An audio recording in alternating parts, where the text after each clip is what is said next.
الحمدللہ رب العالمین والصلاة والسلام علی رسول اللہ وعلی آلہ واصحابہ اجمعین اما بعد. سورہ حجرات کا تفسیر سٹارٹ کریں گے. پہلے ہم اس کا انٹروڈکشن کہیں گے, اس کے بعد آیت بآیت اس کی تفسیر ہوگی. سورہ حجرات جو ہے, پہلے اس کا نام جو ہے حجرتن, یہ واحد ہے. اس کا جمع آتا ہے حجرات, حجرات, حجرات, میں نے تین کا ہے اس کی پروننسیشن تین.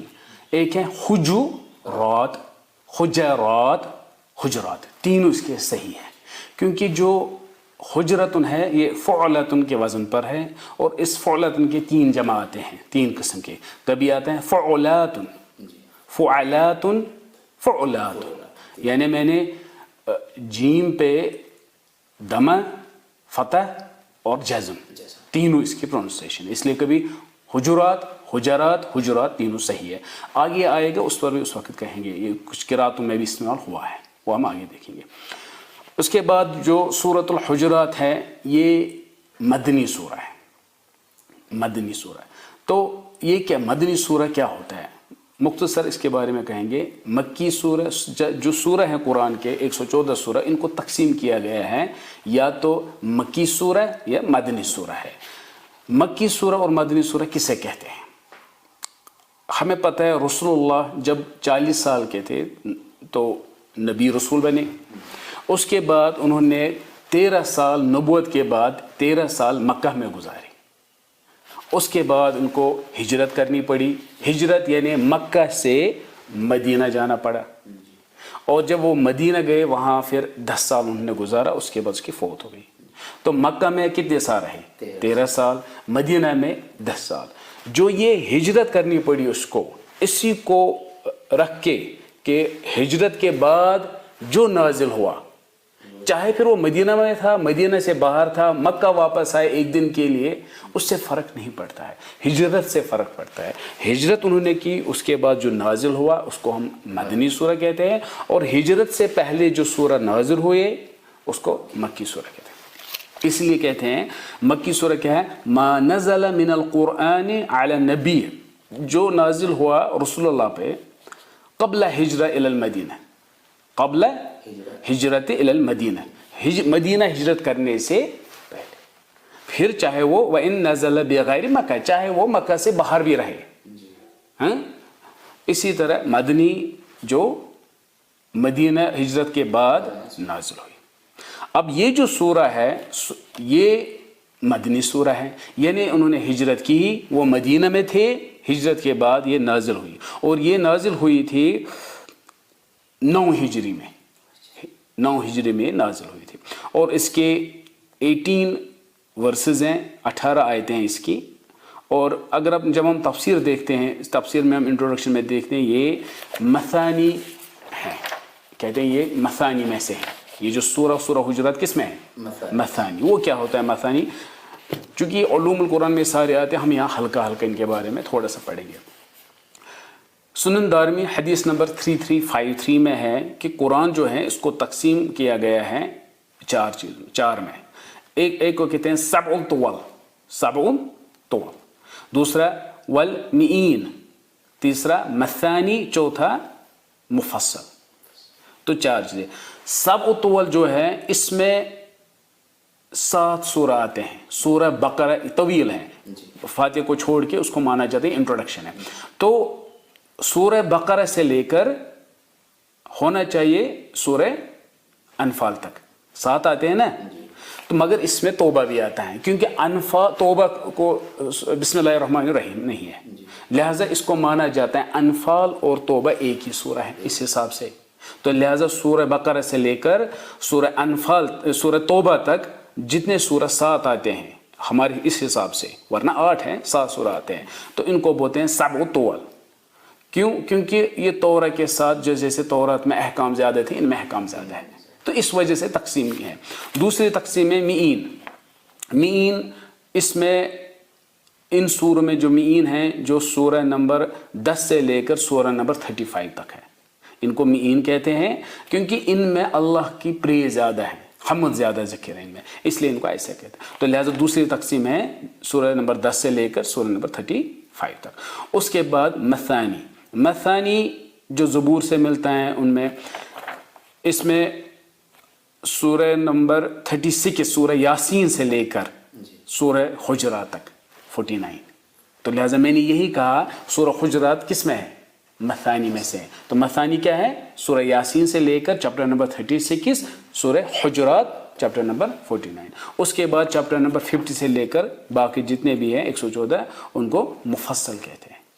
یہ صرف تقسیم ہے، اس میں ڈیٹیل نہیں جا سکتے مفصل کیونکہ ہے مثانی، تو وہ ہم اس میں یہاں نہیں کریں گے. ٹھیک ہے، تو لہٰذا اسی وجہ سے مثانی اس میں ہے. سورہ حجرات کا جو دوسرا نام ہے وہ ہے سورۃ الآداب. سورۃ الآداب.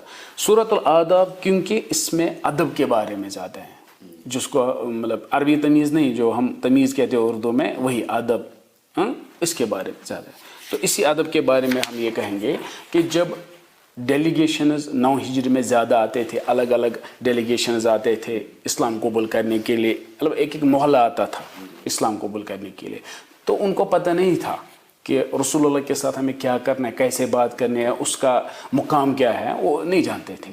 وہ اس کو عام انسان ہی سمجھتے تھے. تو لہٰذا اس حساب سے سورہ حجرات نازل ہوا ہے جس میں پورے ادب کے بارے میں بتایا گیا ہے. ٹھیک ہے. اس کے بعد جو ایک قول ہے عبداللہ ابن مسعود کا، انہوں نے کہا اذا سمعت اللہ یقول، جب بھی آپ سنو گے اللہ سبحانہ و تعالیٰ کہہ رہا ہے یا ایھا الذین آمنوا، تو انہوں نے کہا تو غور کیا کرو، کیونکہ اس کے بعد فإنہ خیر یأمر بہ او شر ینہی عنہ، یا تو اس کے بعد اچھا ہوگا جو آپ کو حکم ہے، یا یہ برا ہوگا جس سے آپ کو دور رہنا ہے. یعنی کہ یا ایھا الذین آمنوا کے بعد کیا ہوگا؟ تو بھلائی کی طرف دعوت ہوگی یا برائی سے. ٹھیک ہے. اب دیکھیے اس سورہ میں 5 بار یہ آیا ہے. سورہ حجرات میں یا ایھا الذین آمنوا 5 بار آیا ہے. جیسے آیت نمبر 1 میں آیا ہے، آیت نمبر 2 میں آیا ہے، آیت نمبر 6 میں آیا ہے، آیت نمبر 11 میں آیا ہے، اور آیت نمبر 12 میں آیا ہے. ٹھیک ہے. اب اور ایک چیز اس میں جو ہے، جو آیت نمبر 1 ہے یا ایھا الذین آمنوا، یہاں ہم مختصر کہیں گے، اس کے بعد ڈیٹیل میں چلیں گے. یا ایھا الذین آمنوا لا تقدموا بین یدی اللہ ورسولہ واتقوا اللہ ان اللہ سمیع علیم. اس میں جو کہا گیا اللہ اور اس کے رسول کے بارے میں جو حق ہے، اس آیت میں حق کس کا ہے؟ اللہ اور اس کے رسول کے بارے میں، یعنی کہ ان کے ریلیٹڈ ادب ہیں. کیا ادب ہے؟ کہ آپ ان کے جو انہوں نے اللہ اور اس کے رسول نے کوئی بات کہی ہے کرنے کے لیے، کوئی بات کہی ہے نہیں کرنے کے لیے، اس کے آگے نہیں جا سکتے. وہ آگے پڑھیں گے تو یہاں کس کا حق ہے؟ اللہ اور اس کے رسول کا. اس کے بعد دوسرا یا ایھا الذین جو دوسری آیت میں ہے وہ ہے یا ایھا الذین آمنوا لا ترفعوا اصواتکم فوق صوت النبی ولا تجهروا له بالقول كجهر بعضکم لبعض ان تحبط اعمالکم وانتم لا تشعرون. یہاں پہ جو ہے، یہاں رسول اللہ کا صرف حق ہے، اللہ کا نہیں ہے. پہلے کس کا ہے؟ دونوں کا. اس آیت میں کیا ہے؟ جب دوسری بار یا ایھا الذین آمنوا، کیا انہوں نے کہا کہ اللہ، جب اللہ کے رسول جو ہیں آپ اس کے سامنے اونچی آواز میں بات مت کرو. فی الحال یہ ہے، مطلب صرف رسول کے بارے میں، مومنوں کے بارے میں نہیں ہے، صرف رسول کے بارے میں. اس کے بعد آپ پھر سے دیکھو گے آیت نمبر 6 میں آیا ہے یا ایھا الذین آمنوا ان جاءکم فاسق بنبأ فتبینوا ان تصیبوا قوما بجہالۃ فتصبحوا علی ما فعلتم نادمین. یہاں بلیورز، مومنوں کے بارے میں ہے کہ مومن جب ہیں ایک جگہ بیٹھے ہیں، اگر ان میں سے فاسق آئے، اس میں سے فاسق آیا پریزنٹ ہے اس میں، تو کیا کرنا ہے؟ پہلے اللہ اور اس کے رسول کا، دوسرا کس کا؟ محمد صلی اللہ علیہ وسلم کا، تیسرا مومنوں کا ہے. ان کو کیا کہا گیا؟ اگر آپ کے گروپ میں کوئی فاسق آتا ہے یا بیٹھا ہے اور انہوں نے کچھ بات کہی ہے تو کیا کرنا ہے اس کے بارے میں، یعنی کہ مومنوں کے بارے میں آپس میں، مومنوں کے بارے میں. اس کے بعد آیت نمبر 11 ہے، اس میں بھی آیا یا ایھا الذین آمنوا یا ایھا الذین آمنوا لا یسخر قوم من قوم عسى ان یکونوا خیرا منهم ولا نساء من نساء عسى ان یکن خیرا منهم. ٹھیک ہے. ولا تلمزوا انفسکم ولا تنابزوا بالالقاب بئس الاسم الفسوق بعد الایمان ومن لم یتب فاولئک هم الظالمون. تو یہاں آیا ہے جب مومن اکٹھے ہوں گے آپس میں تو ایک دوسرے کو وہ مذاق نہیں کر سکتے ہیں، برا بلا نہیں کہہ سکتے، جو بھی ہے، مگر مومنوں کو آپس میں ہے، آپس میں. تو یہ مومنوں کے بارے میں جب وہ اکٹھے ہوں گے. وہ ہے مومن کے بارے میں جب اس میں فاسق ہوگا، یعنی کہ پہلے فاسق کی بات کو الگ کریں گے، پھر مومن بچے. تو مومنوں کو جب آپس میں بیٹھیں گے تو وہ کیا کریں گے؟ تو وہ آپس میں ایسی ایسی باتیں نہ کریں. ٹھیک ہے. اس کے بعد آیت نمبر 12 اس میں ہے پھر سے یا ایھا الذین آمنوا اجتنبوا کثیرا من الظن ان بعض الظن اثم ولا تجسسوا ولا یغتب بعضکم بعضا ایحب احدکم ان یاکل لحم اخیہ میتا فکرہتموہ واتقوا اللہ ان اللہ تواب رحیم. تو آپ اس میں کس کے بارے میں؟ ایمان والوں کے بارے میں. یہاں پھر سے بلیور کے بارے میں، مگر کب؟ وہ کہتے ہیں جب یہ بلیور آپ کے پاس بیٹھا تھا، اب یہ جا رہا ہے کہیں پہ واپس، اس میٹنگ سے باہر جا رہا ہے، تب آپ اس کے بارے میں اچھا ظن رکھا کرو، برا ظن مت رکھا کرو، اور اس کے پیچھے پھر جاسوسی مت کیا کرو. ابھی اکٹھے بیٹھے تھے، اب نکلا، جاسوسی مت کیا کرو، ان کے غیبت مت کیا کرو، ان کے ایبسنس میں غیبت مت کیا کرو، جاسوسی مت کیا کرو، اور اچھا ظن رکھا کرو ان کا. ٹھیک ہے. تو یہ جو ہے 5 12 ہیں، تو 5 میں الگ الگ کس چیز کے بارے میں ان کا یہ بتایا گیا. اس کے بغیر کیونکہ یا ایھا الذین آمنوا کے بعد کبھی 2 نصیحتیں ہیں، 2 4 نصیحتیں وہ ہم آیتوں میں دیکھیں گے. اس کے بعد اور 1 2 چیزیں نصیحتیں اس میں، یعنی کہ یا ایھا الذین آمنوا کے بعد کچھ نہ کچھ نصیحت ہے، یہ کرنا ہے یہ نہیں کرنا ہے.